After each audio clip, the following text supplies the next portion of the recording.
Hello again, John Denver fans. Corinne Smith here, continuing our analysis of John Denver's albums as they came to us in chronological order. And we have reached the end of the 1980s. We have two traditional albums to talk about today, but first we should address three special ones. Let's go back for a moment to the very first episode of this series where I showed you the Mitchell Trio albums that John was a part of in the 1960s. When Chad Mitchell left the group, John was able to join it, and then another change in the lineup came when Joe Frazier left, and in addition to John and Mike Kublik, we got David Boise, pictured here. Okay. This was back in the late 1960s. Now, if you've been watching these episodes for a while, you know that I have included recordings of concerts that took place during the time periods that we're talking about. And these recordings were released later on, often after John was gone. So, in 1986, the Chad Mitchell Trio had a reunion concert, and it was so successful that it led into a 1987 reunion tour. And John joined them on at least one occasion that we know of, November 14th, 1987 in Charlotte, North Carolina. And in 1994, a Mighty Day, the Chad Mitchell Reunion was released on CD. This is a concert CD. You can see John in there, presumably during this November concert in Charlotte, North Carolina. And then in 1997, a second CD came out, Chad Mitchell Reunion Part 2, and that was from the same 1987 reunion. So we have two Mitchell Trio CDs from that same reunion. Both recordings include an appearance by John, even though he's only pictured on the cover of this one. On the first CD, among the group's traditional, often satirical songs like the John Birch Society and Lizzie Borden, we also get John's song for Baby for Bobby, and the Mitchell Trio often did it a little faster than what we're used to hearing on John's Rocky Mountain High album. Then on the second CD, after about a dozen songs from the trio's standard catalog, each member gets a chance to sing something as a solo, and John chooses Let Us Begin, What Are We Making Weapons For?, which we talked about last time, from his 1986 One World album, although on the One World album, he sang it as a solo. Remember, the lyrics alternate between an American farmer and a Russian father.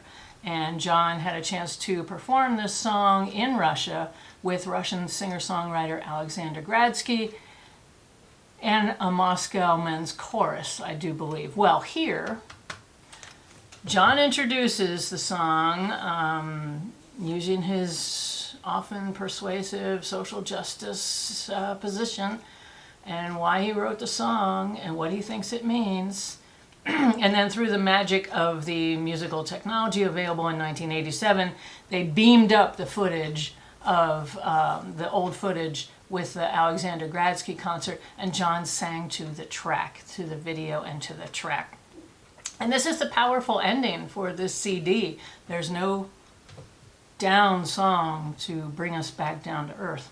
Now, it's a little confusing to me whether John joined the Mitchell Trio for just one concert or for two, because you hear Chad Mitchell introduce John two different times here, different ways, and it sounds as though the audience is hearing him for the first time in different ways. And the musical selections, of course, differ. Maybe they had two shows that day. Maybe they had a matinee in the afternoon and an evening concert. I don't know. I don't have insider information on that. It's confusing because even the tour schedule listed on the official John Denver website does not show him doing anything on November 14th, 1987. Doesn't show him joining the Mitchell Trio for this concert. At the time, John had just finished a lengthy tour across Canada, and he was getting ready to head to Hawaii. So this November gig fell neatly in between those two parts of his own tour. And so we get two Mitchell Trio CDs from 1987. John appears briefly on each one, even though he's only pictured on the cover of this one. About a month after that quick reunion with the Mitchell Trio, John gave a concert at the Five Seasons Center, now known as the Alliant Energy Powerhouse, in Cedar Rapids, Iowa. And in the 2000s, 2 CD sets were released of this concert. This is one of them. It had 2 different covers. It's the same concert. John Denver, live at Cedar Rapids, 12/10/87. Now, a nice photo of John sitting in a living room, a waiting room, a dressing room, playing his 12-string. It's a double CD set. The liner booklet contains a nice bio of John and all the credits. No lyrics, all the credits.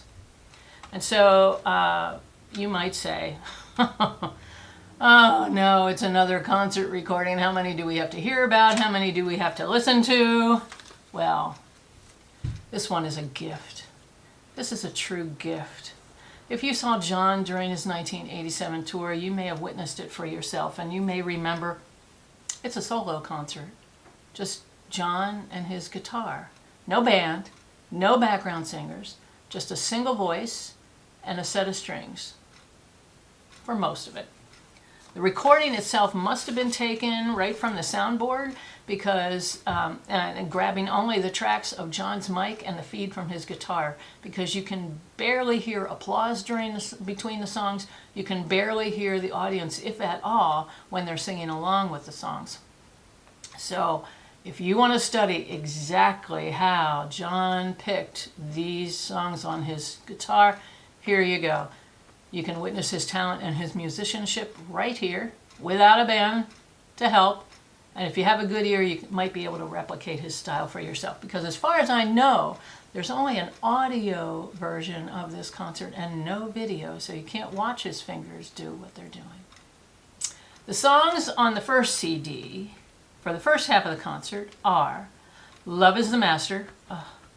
Talked about that last time. Love it. Powerful beginning. And then 2 songs kind of as an introduction to John, who John is. Beatles song Mother Nature's Son and Farewell Andromeda, Welcome to My Morning. And then Take Me Home, Country Roads, Grandma's Feather Bed, Back Home Again, Matthew, Today, written by Randy Sparks, Blow Up Your TV, Spanish Pipe Dream, written by John Prime, Saturday Night in Toledo, Ohio, again a Randy Sparks song, Wild Montana Skies, Rhymes and Reasons, The Eagle and the Hawk, and he concludes the first part of the concert with Flying for Me. On Wild Montana Skies, he breaks a string on his 12-string. You can hear the guitar go out of tune, and at the end of the song, John talks about breaking a string. On Flying for Me, he talks about wanting to be in the NASA program and wanting to go up in the Challenger, and how the space shuttle accident affected him.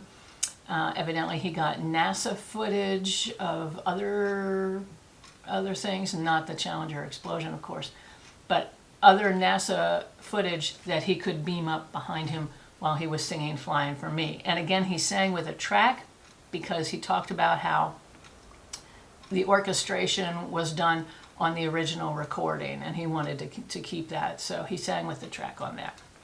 Okay. Then we have intermission.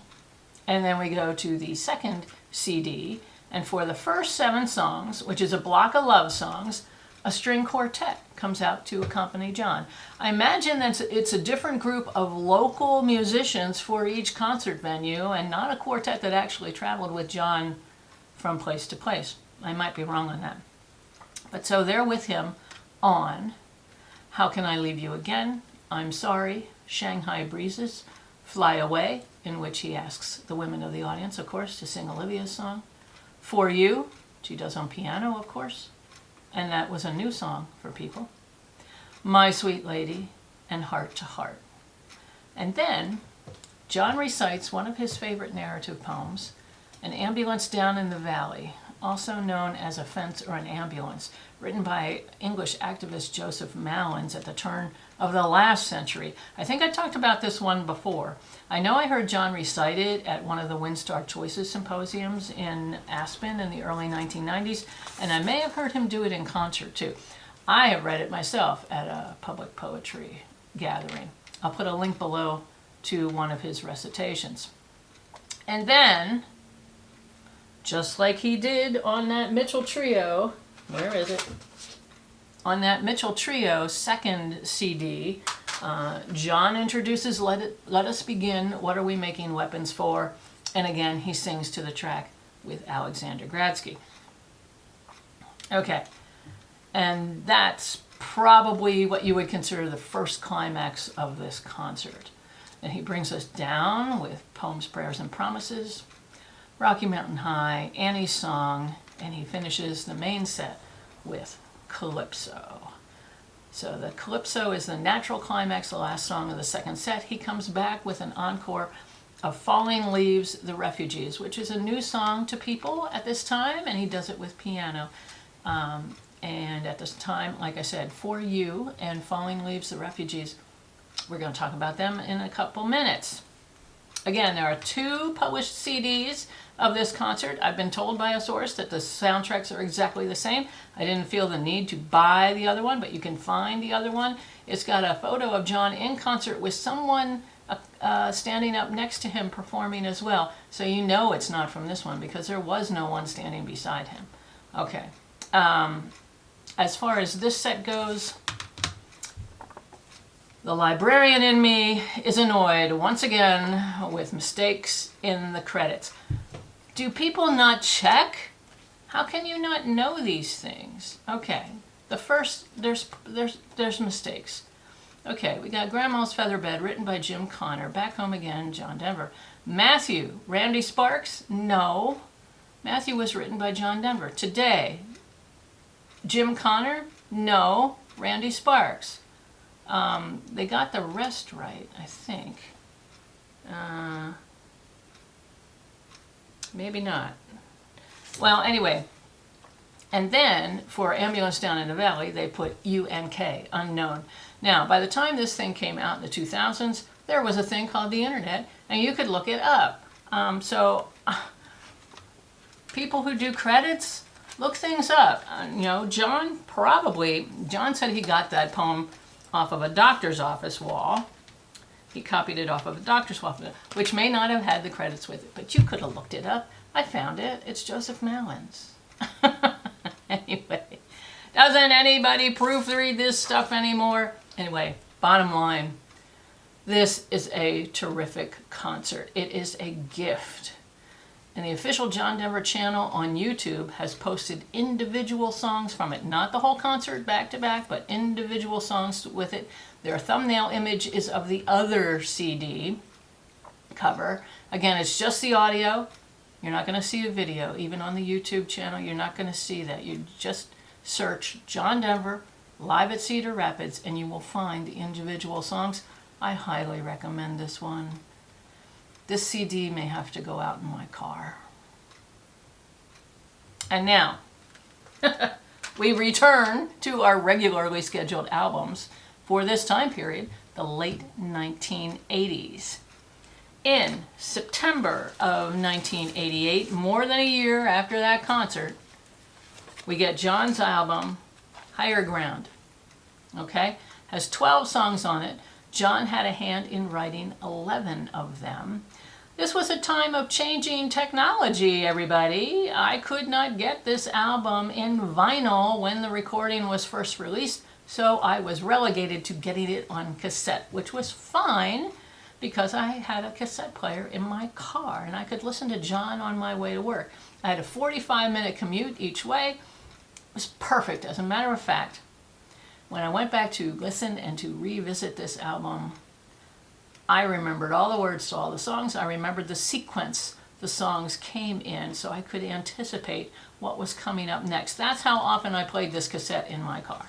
Of course, you can get it on CD too. Best of all, when I searched for it on eBay about a month ago, I found a vinyl copy. Yay! In shrink wrap, never opened, and I opened it. And of course, the liner has all the lyrics on it, which I don't need because I memorized it because I played it so much in my car. Okay. The only song on here that John didn't help to write was Homegrown Tomatoes by Guy Clark. It's the second song on the album. It's fun. Homegrown tomatoes, homegrown tomatoes. What'll life be without homegrown tomatoes? Only two things that money can't buy, and that's true love and homegrown tomatoes. Thank you, Guy Clark. And John occasionally did that song in concert too. You may have heard him do it. A lot of fun, and yes, it will stick in your head for the rest of the day. Before we keep on going with this, if you look closely at the credits here, which seem to be intact as far as I can tell, you will catch references to Australian singer Cassandra Delaney here because this is 1988. This is the year that John and Cassandra got married. So of course, she's going to be included on this recording. So let's go with the rest of the songs in the order of appearance. First one is Higher Ground, the title track. Of course, John is aiming to be the best person he can be, living up to the dream in me. You know that I'll be reaching for higher ground. He sings it in a higher key. Whispering Jessie is next. Oh, I forgot my book. Hold on.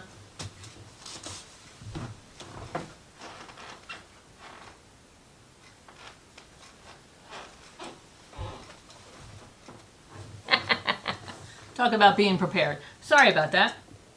From the invaluable Complete Lyrics book. By the way, I recently saw a copy of this available on eBay. Go scoop it up.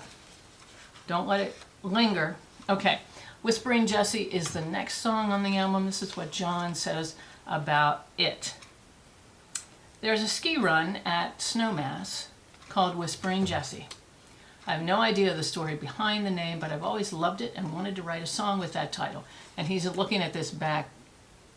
He's considering this years later. I also have a little girl now whose name is Jessie, and I wonder what connection she may have with this story, although it happened long before she was born. I have a cabin in the high country not far from Aspen. While I was there one night a few years ago, I dreamed about an old man sitting in a rocking chair on the porch of an old folks' home, looking off at the mountains in the distance and thinking of the life he had had there, the woman he had shared it with, the love that was theirs, and the cabin they called home. I awoke with tears in my eyes. I had the same dream again, and once again awoke with tears in my eyes. This time I got out of bed, picked up my guitar, and walked outside to the lake, and in the beginning of the day wrote this song, which is perhaps my own personal favorite. That's what he writes about Whispering Jessie. Next up is Never a Doubt, which is a love song, and John's about falling in love again, this time with Cassandra, and he dedicates this whole album to her. Next up is Like to Deal with the Ladies. Why, John? Why? What's up with this song? You keep bringing it back. It was on at least 2 Mitchell Trio albums. It's on this one. And when they did a tribute to John being in the Mitchell Trio, it's on this one. And wasn't it on another one that we talked about in between? I'm thinking it was. I'm not a fan of Like to Deal with the Ladies, John. Why'd you bring it back? I don't know. Here it is again. Sing Australia is a tribute to that country, which happens to be where Cassandra is. And it's the end of the first side of this vinyl and on the cassette. So we turn it over, and then we have Country Girl in Paris, just sort of displacement song. Country Girl in Paris, dreaming Nashville in the rain. Has a traditional country music feel to it too. The next 4 songs are slow and deliberate, and really almost like hymns. First we have For You, which John, I told you, already included in that tour from the year before. It's a powerful song that he plays on the piano. And let's see what he says about For You from the invaluable Complete Lyrics book. Tim Galloway, author of The Inner Game, told me once that I was in love with love. I guess he was right. I suppose I want to experience what this song describes, although I suppose all of us feel that way when we first realize that we have fallen in love. But to truly feel that for someone and have someone feel that way for me and know that it's going to last is my deepest longing. This is what I imagine love in the romantic sense to be. I had found someone after being alone for a long time, someone who traveled with me, who was there in those moments when I most needed someone beside me. We were together for a while, and during our first time apart, I wrote this song. Now, some people say he wrote that for Cassandra, but from his description, I don't know. Next up is All This Joy, which is a song that John dedicated to the Hunger Project, and it is a measured, again, it sounds like a hymn. And then Falling Leaves the Refugees, which again he included on that concert in 1987, and he played it on the piano. And it is about his reaction to seeing the worst possible living conditions in India and people being grateful nevertheless and being grateful himself. And so he often, when he played it in concert like he did here, he invites the audience to learn it and sing along, and he repeats the chorus for them. And then on here we have Bread and Roses. Now the lyrics come from a poem published by James Oppenheim in 1911 as an activism for both the fair labor movement and the women's suffragist movement. And John puts Oppenheim's words to his own melody. So all of this, these are measured songs. These are one after another as sort of the message of the album, Higher Ground. And then to finish the album off, we have Alaska and Me, which tells the story of a bush pilot and his wife. And this one goes back to the style that we're used to hearing in John's songs. It could almost be a drinking song. Maybe it is a drinking song. Here's to Alaska and me, oh, here's to Alaska and me. It's a nice way to end this album. The whole album is very sing-alongable, if that's a word or a concept. So, Higher Ground. Lots of orchestration on these songs, lots of background singing by Cassandra, and lots of songs that are easy to learn to sing along with. Like I said, I used to play it in my car all the time. I don't own a CD of it, so I don't travel with it right now. I may have to, again, get one. I know you guys think I'm old-fashioned with the CDs and the cassettes, and the vinyl, but that's the way it is. All right, onward, ever onward. And then, in 1990, we got the album Earth Songs. Love this cover. It's a collection of some of John's past nature and environment and globally aware songs, his greatest nature and global hits, so to speak. And so, on this album, we have Wind Song, Rocky Mountain High, Cold Nights in Canada. Wind Song, Rocky Mountain Sweet, Cold Nights in Canada. Rocky Mountain High, Sunshine on My Shoulders, The Eagle and the Hawk, Eclipse, The Flower That Shattered the Stone, Raven's Child, Children of the Universe, To the Wild Country, American Child, Calypso, Islands, and then a new song called Earth Day, Every Day, Celebrate. You should recognize all these songs. Here's the CD, here's the cassette. Should recognize all these songs because they all appeared on previous albums except for the last one, Earth Day, Every Day, which John may have even written specifically for this album so that it could coordinate the theme and could conclude the set. And it's a little ditty itself. Celebrate Earth Day, every day. Celebrate Earth Day, every day. Celebrate land and sea. Celebrate you and me. Celebrate Earth Day, every day. There's a little bit more to it than that, but that's about it. So again, at first I could only buy this on cassette, which was perfect because I could play it in my car. What I have used Earth Songs for the past 35 years is to pop it in if I am in a stressful situation, like driving over a high, scary bridge or being stuck in traffic. I also use Kenny Loggins' live album Outside from the Redwoods for the same purpose. I also found it to be appropriate to play when leaving a nature center or a park. When this came out, I started volunteering at nature centers or parks wherever I was living at the time, Pennsylvania or Illinois or Massachusetts. And after you've spent a whole day in nature or talking about nature stuff with people, you don't necessarily want to climb into your car and immediately rock out to Aerosmith or Van Halen. I mean, not that there's anything wrong with that. I've got Aerosmith and Van Halen in my car too. But yeah, that's what I like Earth songs for. Again, at first I only got it in cassette form.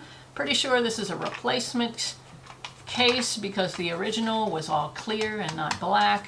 The liner, the brief liner is has obviously been subjected to a fast food drink at one time because it's warped. But you know how these are, you know, they crack, they fall apart, the hinges fall apart. Same thing with the CDs. I think this is my third one because it lives in my car and it gets cracked. This one is cracked. Maybe you can see it. This one is cracked, but at least the hinges are still working for now.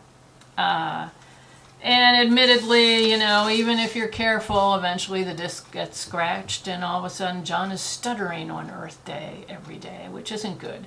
The bottom line is Earth Song always in my car. Now, if you've been watching me for a while, you know, or you should expect, that Rocky Mountain High is my favorite John Denver album. Without a doubt, hands down, there is no debate. My second, third, fourth, and fifth favorites are harder to pin down. Into this group, I would put Farewell Andromeda, Wind Song, a live album, An Evening with John Denver, and Earth Songs, and maybe not even in that order, depending on the day. I consider them to be my core collection, and the ones that I absolutely cannot live without. And all of them are in my car right now, except for this one, which is in my hand. Also, you will remember that I usually dismiss collections. I'd rather go back to the original albums and hear the original sets in their original order. You're right, that's my usual position. I make an exception, another exception maybe, for Earth songs. I like having all these nature and global songs all in one place. This is another album to sing along with on every track. I don't think you can be in a bad mood after you listen to any of this. And I don't believe that this album has gotten as much publicity as it really should have. So there you go. Earth songs. Go get one. That's a wrap on our 13th episode, where we followed John's album in their original order. What do you remember about them? What do you remember about them? What formats did you get these albums in since vinyl was disappearing all of a sudden? Are any of these your favorites? Have you ever gone back and listened to the Mitchell Trio albums? It's a trip. It's a trip. They can be interesting. And we have more music to come. We do. We're going to continue with the year 1990 in the next video. Until then, I'm Corinne Smith. Go get yourself some Earth songs and celebrate Earth Day every day. Celebrate Earth Day every day. Celebrate Earth Day every day. Celebrate land and sea. Celebrate you and me. Celebrate Earth Day every day.